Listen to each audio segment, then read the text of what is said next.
On se retrouve toujours en public pour le journal présenté ce soir par Christophe Ché, qu'on peut applaudir quand même ce soir. Bonsoir Christophe. Comment ça va ce soir? Plutôt bien. Ben, moi aussi, ça va bien. Hein, Dans la chaleur du Schnorr. du Nord. Hein.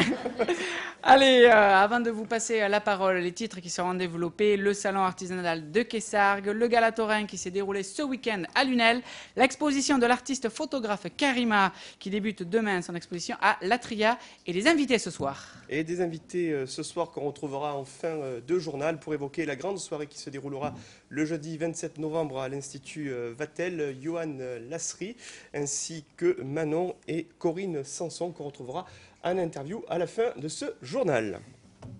Bonsoir à toutes et à tous. La Semaine nationale de la création et de la reprise d'entreprise, 7e du nom, est axée cette année sur l'opportunité que peut représenter la reprise d'une entreprise.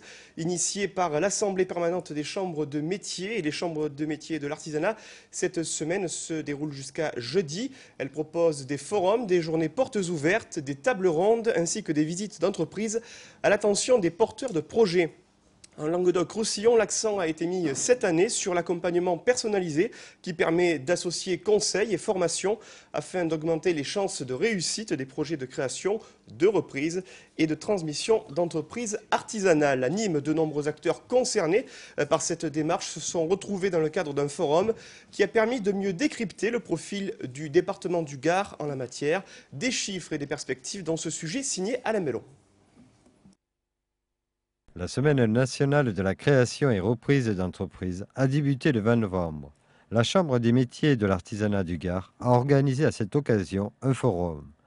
30 acteurs de l'entreprise ont rencontré repreneurs et créateurs. Nous mettons en avant sur ce forum l'accompagnement individuel pour un porteur et un créateur d'entreprise. Effectivement, vu le contexte économique, certaines banques suivent un petit peu moins qu'auparavant. D'ailleurs, nous les avons invités sur ce forum. Il y a 3 banques présentes pour justement expliquer un petit peu tout ça et trouver des solutions aux créateurs et aux repreneurs d'entreprise. Au niveau de la création d'entreprise, nous sommes exactement sur les mêmes chiffres que 2006 et 2007, avec plus de 4500 visites par an. Et pour la reprise d'entreprise, un chef sur 3 a plus de 50 ans. Donc la reprise d'entreprise est un secteur très important dans l'artisanat.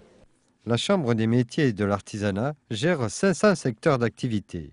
Dans les prochains semestres, 2600 entreprises seront à reprendre dans le Gard.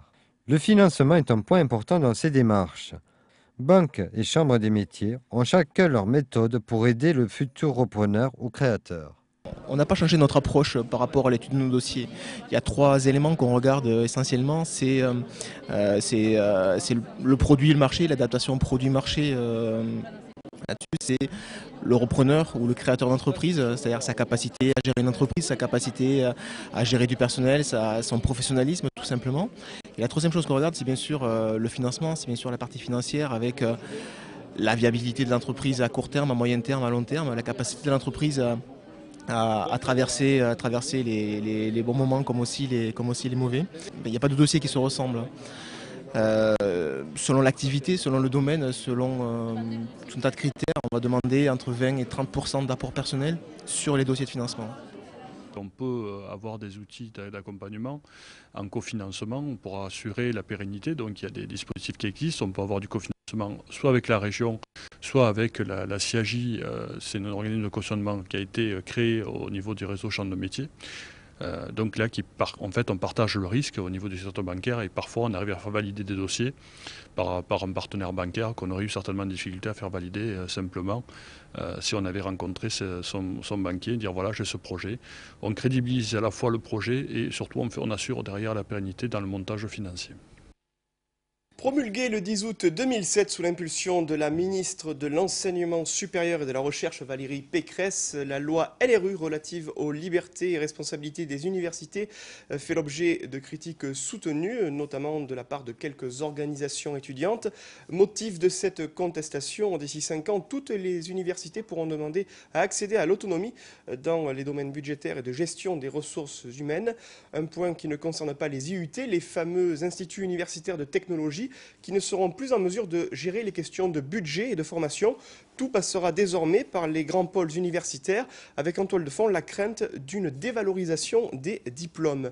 À l'heure où de nombreuses questions s'élèvent, le directeur de l'IUT de Nîmes a rencontré aujourd'hui les étudiants et les personnels afin d'aborder les craintes et les implications liées à l'application de cette loi LRU, une réunion à laquelle Olivier Michel a assisté. C'est sûr, certain, il y a un danger. Si nous n'avons pas la maîtrise de nos finances, effectivement, il peut y avoir la disparition. Ouais. Les IUT et leurs diplômes vont-ils perdre de leur valeur, voire pour certains à terme disparaître? Dans le cadre de la loi LRU, le système de répartition des moyens par l'État retire toute dotation directe aux IUT. Ces derniers devront désormais négocier budget et formation auprès de leur université de rattachement, en l'occurrence Montpellier 2 pour l'IUT nîmois. Jusqu'à maintenant, ce qu'on appelle la DGF, donc c'est la dotation globale de fonctionnement, était fléchée directement dans les IUT.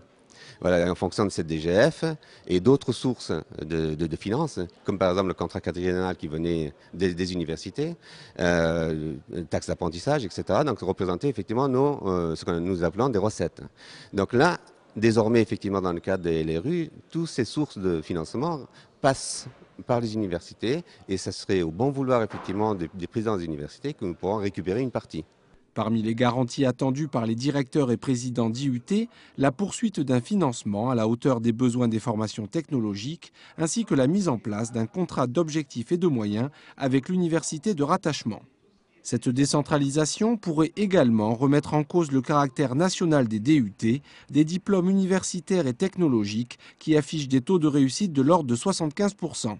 Le diplôme perdrait le diplôme DUT, qui est un peu la force des IUT depuis 40 ans, qui a un caractère national. Il risque effectivement de perdre ce caractère national et transformer uniquement un diplôme régional. C'est donc afin d'informer les étudiants et le personnel sur les craintes et conséquences de cette loi LRU que les 116 directeurs d'IUT français ont aujourd'hui organisé des réunions. À la question « Doit-on manifester pour défendre nos diplômes et formations ?», le directeur nîmois a répondu que ce n'était pas à lui de leur dire ça. Les 116 IUT français accueillent plus de 140 000 élèves et la mise en œuvre de la loi LRU pour les IUT est prévue au 1er janvier 2009. Un mot de taureau avec l'information taurine de la journée. Le torero Juan Bautista a décidé de mettre un terme à la relation professionnelle qui le liait au célèbre manager taurin espagnol José Luis Marca et à l'ancien torero vedette Paco Ojeda. Une rupture qui clôt ainsi une année de collaboration entre le matador de toros sarlésien et l'un des plus grands impresarios taurins espagnols. Interrogé cet après-midi par l'agence Mundo Toro, José Luis Marca a confié, je cite, que les choses ne s'étaient pas déroulées comme prévu et que la saison a été très difficile du fait de l'ambiance laissée par le torero. José Luis Marca, qui est également le beau-père de Paco Ojeda, a assuré cet après-midi à Mundo Toro que c'était lui-même qui avait préféré que cette union professionnelle en reste là. Alors que sur ces images d'archives, on voit Juan Bautista dans les arènes d'Arles. José Luis Marca qui parle par ailleurs de temporada désastreuse en employant des qualificatifs très dur à l'égard du torero arlésien concernant ses prestations à Madrid, Castellón de la Plana, Valencia ou encore Séville, où il n'a pourtant pas toréé. Juan Bautista n'a pas encore pris de décision concernant l'identité de son nouvel apoderado. Il est actuellement en Espagne. Et puis toujours au chapitre des ruptures professionnelles taurines, c'est fini entre Rafael Lillo et Robert Piles, le torero originaire de Murcie, qui a toréé cette année dans toutes les férias françaises d'importance, et l'ancien directeur des arènes de Nîmes ont décidé de mettre un terme à leur union professionnelle débutée en 2007 d'un commun accord et de façon totalement amicale cette fois.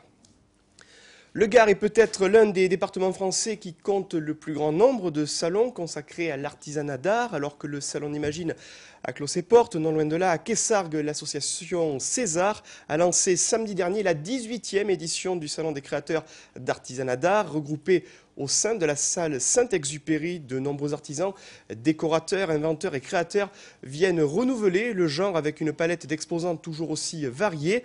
Cette année, vous allez le voir, les créations jouent sur l'originalité avec un emploi très particulier des végétaux ou encore du carton. Un salon ouvert jusqu'à dimanche et que je vous propose de découvrir dans ce sujet d'Olivier Michel sur des images et un texte de Pierre et Michel Rouzon. Si septembre est le mois de la rentrée, octobre celui des impôts et décembre synonyme de cadeaux, novembre est de plus en plus la période des salons, parmi lesquels le désormais incontournable rendez-vous avec les artisans d'art qui se tient salle Saint-Exupéry à Quessargues du 22 au 30. Ainsi, pour sa 18e édition, l'association Césart, organisatrice de la manifestation, attendait-elle une quarantaine d'exposants créateurs. De nouveaux produits, des nouveaux bijoux, des exposantes plus jeunes aussi, donc qui renouvellent un petit peu la qualité et la créativité. Et puis toujours cette bonne ambiance, des prix également pas très chers pour les cadeaux de fin d'année. Petits meubles peints, bijoux aussi divers que multiples, vêtements, poteries, céramique dorée, chapeaux, cadres, peluches, riches étoffes, miroirs, autant de stands d'un grand intérêt, avec des découvertes, tels les meubles en carton de Sophie Légoni. Ça existe depuis la nuit des temps, ça a commencé en Chine, mais en fait la particularité de mes meubles, c'est qu'en fait ils sont faits dans la masse et non dans l'alvéolé, et vous pouvez avoir des formes très aérées et très épurées. Voilà, où on voit toute la matière du carton et sa douceur. Quelques anciens, mais également une bonne moitié de nouveaux, qui peuvent ainsi faire connaître leur savoir-faire, qui est bien souvent aussi une passion, comme Michel Berthomieux, devenu une vraie spécialiste du papier végétal, écologie oblige, sans pour autant négliger l'aspect esthétique. Il n'y a que du végétal. Il y a d'abord une cuisson qui est faite en premier avec les plantes que je ramasse dans la nature. C'est un travail dans l'eau avec des tamis. Et puis après, c'est séché sous presse. Voilà. Dans une atmosphère toujours très conviviale et bon enfant, ce qui n'exclut pas le sérieux et le professionnalisme, ces artisans nous montrent bien qu'ils sont surtout des artistes. Et un bref retour sur l'actualité du dernier week-end avec une grande soirée qui a réuni le peuple de la Bouvine samedi soir à Lunel dans une salle Georges Brassens pleine à craquer. C'est au cœur de la cité Pescalune que s'est tenu ce gala de la culture taurine camarguaise qui a notamment proposé la projection de films retraçant les grands moments de la saison ou encore rendant hommage à des figures incontournables du monde de la Bouvine. Une soirée d'afición à laquelle assistait Alain Monet. Ce samedi 22 novembre, la salle Georges Brassens de Lunel vibrait au rythme du taureau pour le premier gala du film des cultures taurines. Ce gala, organisé par le chanteur Bernard Porras, a permis à tous les aficionados de se retrouver pour partager des moments forts, immortalisés par l'image.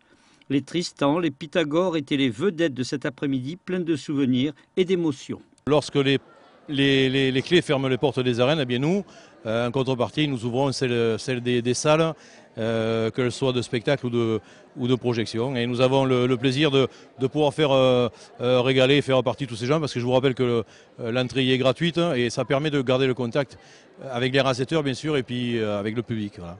À l'entrée, une exposition de peinture donnait le ton, puisque consacrée au taureau, bien sûr.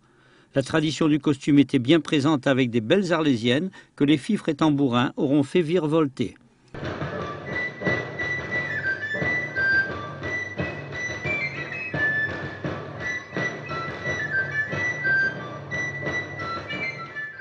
À travers de belles images nostalgiques, hommage était rendu à Fanfan Guillerme et bien d'autres. C'est un gala qui, comme vous avez pu le constater, est un devoir de mémoire afin que nous puissions ne pas oublier toutes les figures emblématiques qui ont largement contribué à l'élaboration de nos cultures.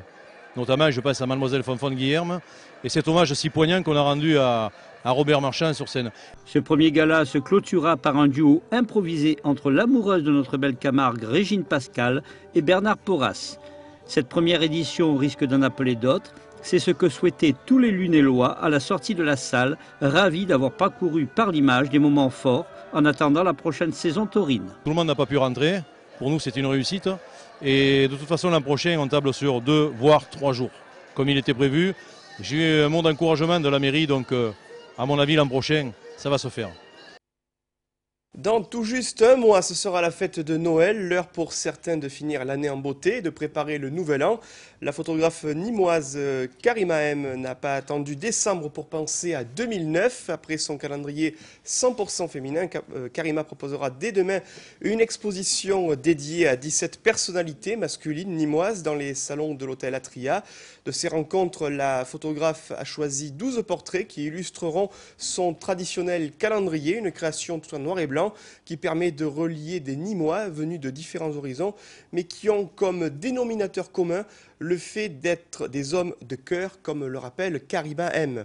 Nicolas Pinchino l'a rencontré cet après-midi à 24 h du vernissage et de la présentation de ce fameux calendrier. Depuis plusieurs années, Karima M photographie toutes les manifestations nîmoises, du flamenco, des ferias, des corridas. L'année dernière, elle propose 12 portraits de femmes nîmoises sur un calendrier.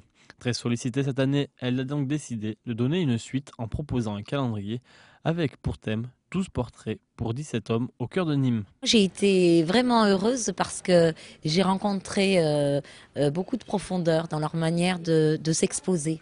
Parce que là, ils ne se représentent pas. Il se présente. Du Pasteur Poujol à Denis Lauré en passant par Michel Hermé ou encore Freddy Cerda, Karima propose ses portraits croisés où la ville de Nîmes sert d'écrin. Une photo a notamment suscité beaucoup d'émotions. J'ai quand même eu des émotions avec tous, mais j'avoue que là où j'ai lâché la larme, c'est pour les trois cultes. Donc grosse aventure quand même, parce que pas très simple, hein. Il faut tenir compte des emplois du temps des uns, des autres, exprimer à chacun que c'est avant tout une aventure humaine. Un message que j'ai voulu faire passer pour la ville de Nîmes, le message de l'ouverture, du cœur, de l'entraide, les trois réunis au pied des arènes. Moment inoubliable et extraordinaire. Des frères Vendôme à Jean Lafont en passant par Pépé Linares, le calendrier sera présenté ce mercredi 26 novembre à l'hôtel Atria à partir de 19 h. Et en cette fin de journal, un peu de légèreté, de lingerie, une thématique de charme qui va donner de la couleur à la soirée qui sera proposée ce jeudi 27 novembre au restaurant Les Palmiers de l'hôtel Vatel. Un dîner spectacle qui sera précédé par le vernissage de l'exposition de Jean-Marc Tudury. Pour évoquer ce soir, nous recevons trois invités. Corinne Sanson, bonsoir. Bonsoir. Vous représentez Hadès et Perséphone, boutique de lingerie du centre-ville de Nîmes, co-organisatrice de cet événement, aux côtés de l'Institut Vatel, qui est représenté ce soir par Johan Lasserie. Bonsoir. Bonsoir. Et enfin, Manon, bonsoir. Bonsoir. Vous êtes chanteuse, C'est ça. mais aussi mannequin d'un soir. Voilà, c'est ça. Alors, Johan Lasserie, oui, Tu permets avant de poser des questions? je vous en prie, Fred. Il méritait quand même des applaudissements, tu crois pas? Allez. Allez, c'est parti.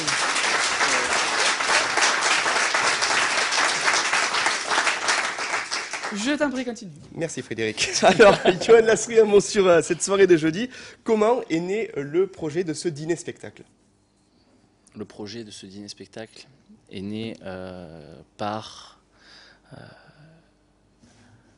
l'amalgame de plusieurs déjà intervenants nîmois.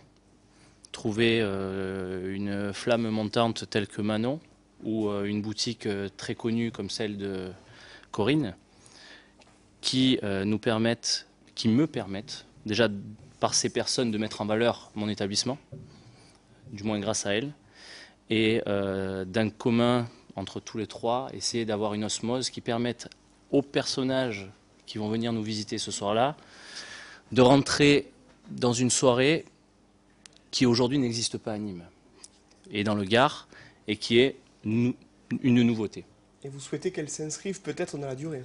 Exact, pourquoi pas la renouveler avec des collections printemps, automne, été, hiver, à voir. Il n'y a pas de saison pour les plaisirs de la lingerie, va-t-on dire? Non, on peut être en dessous avec moins 12 degrés ou en dessus avec 35. Hein. Corinne Sanson, que représente pour vous un tel événement? Eh bien, j'ai envie de m'amuser en fait. Je vais dire tout simplement parce que les Nîmois, mois d'octobre pluvieux, c'est un petit peu comme les chats, ils craignent l'eau.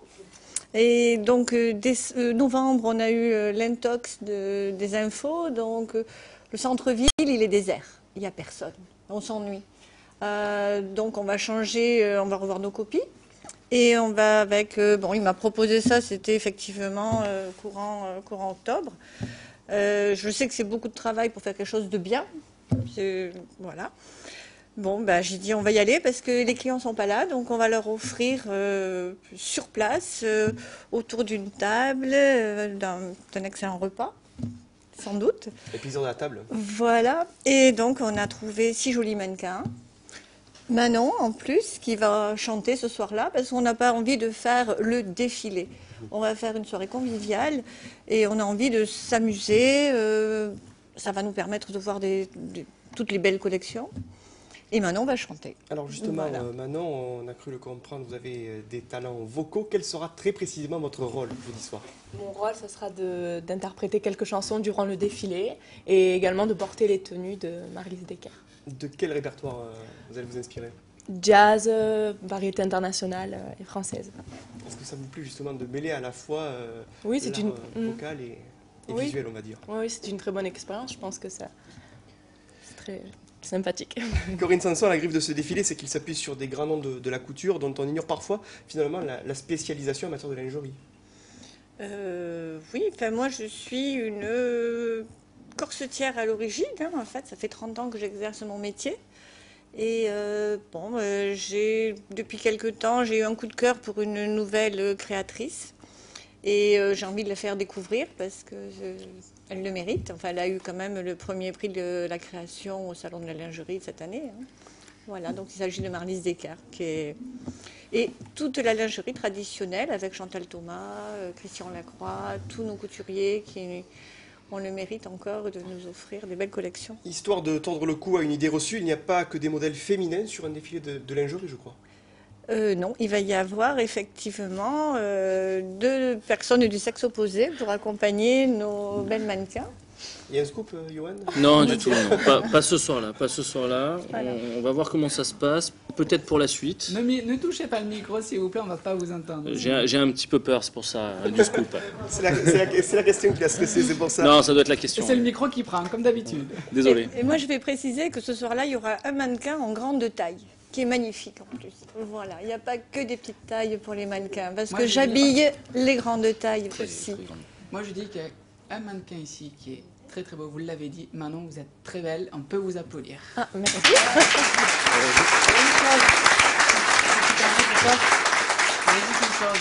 Vous serez avec nous sur ce plateau le 5 décembre, Le 5 décembre, c'est ça. pour nous interpréter votre single. Oui. Moi, j'aimerais juste nous rester quelques secondes, après je repasse la main à Christophe. Est-ce que vous pouvez nous faire en live juste un petit refrain, quelque chose, jazz ou autre? Ouais. Allez, on l'encourage, mesdames, messieurs. Hell is for the way you look at me. O is for the only one I see. V is very, very extraordinary. E is even more than anyone that you adore and love. Voilà, c'est un petit aperçu de ce qui vous attend pour cette soirée. Alors la transition est peut-être difficile, Yohan Lasri, mais est-ce que le dîner proposé offrira quelques clins d'œil par rapport à ce qui sera proposé sur le podium? Alors moi, je veux juste parler du départ de ce dîner. On a un dîner comme est proposé, comme le podium. On commence par les préliminaires et on finit par un cœur douceur au chocolat noir. Après le reste, il faudra venir sur place pour en parler. Fait... Ah. On vous laisse la suggestion de la métaphore finalement. Le but, c'est de faire monter la température au moment où on constate une chute du mercure. Ouais, le souci, c'est qu'aujourd'hui, quand on est en gastronomie, on a voulu changer quand même quelques termes des produits. On ne pouvait, à ce moment-là, pas trop s'amuser et rester traditionnel comme une mise en bouche. C'est pour ça qu'on a mis préliminaire. On ne voulait pas trop aller au-delà des choses. C'est 20h, Yohan. Oui, excusez-moi. Mais vraiment très sympathique. Menu élaboré par nos chefs de cuisine, Monsieur Hellman et Monsieur Erard. Et autour de tout ça et du départ à 19h du cocktail, je voulais aussi juste un petit accent sur Monsieur Tuduri qui va nous amener des toiles très sensuelles. Rendez-vous donc est fixé ce jeudi à partir de 19h au restaurant Les Palmiers. Il est possible de réserver donc auprès de l'Institut Vatel. Merci Corinne Sanson, Manon et Johan. Merci beaucoup d'avoir été avec nous ce soir. C'est tout pour l'information de ce mardi 25 novembre, Frédéric. Et c'était de l'info ce soir.